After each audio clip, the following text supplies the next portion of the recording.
زين الجو حلو. تدري ليش؟ ليش؟ لأن هاي شجرة بيها ظل وتنطي أكسجين وتلطف الجو وتقلل الغبار والحر. ايه اعرف. إذا أنت تعرف وأنا أعرف وغيري يعرف، ليش ما كل واحد يزرع ببابه شجرة؟ ايه والله صدق، حتى المنظر مال المنطقة يصير يخبط. مو بس منظر، حتى الجو يصير بارد. بس طار هذا شغل الحكومة مو الناس. الحكومة ما تجي تزرع ببابك، هاي لازم أنت تزرعها. زين انت ليش ما زارع؟ ها؟ أنا بس أرجع أزرع.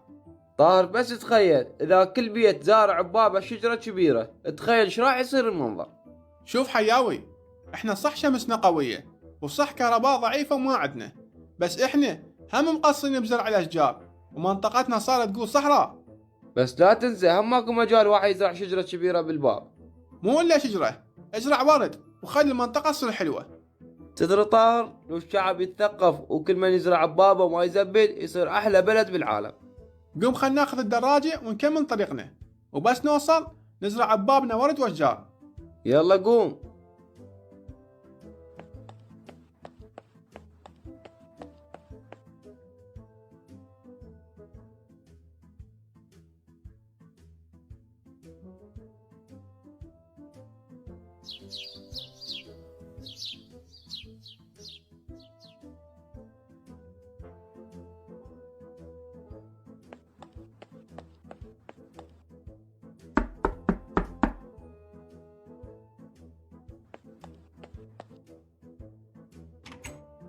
شلونك حياوي؟ صباح الخير.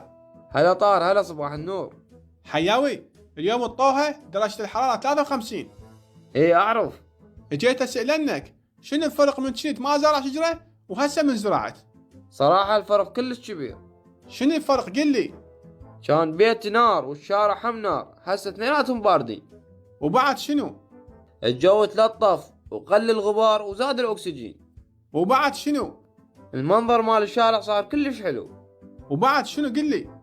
الصبح هواي تحط عصافير وطيور على الشجرة واسمع اصوات كلش حلوة. وبعد شنو؟ بعد تطبخ وتكنس كافي، بعد شو تريد؟ ما تقول ايش تريد، تغسل لك هدوم.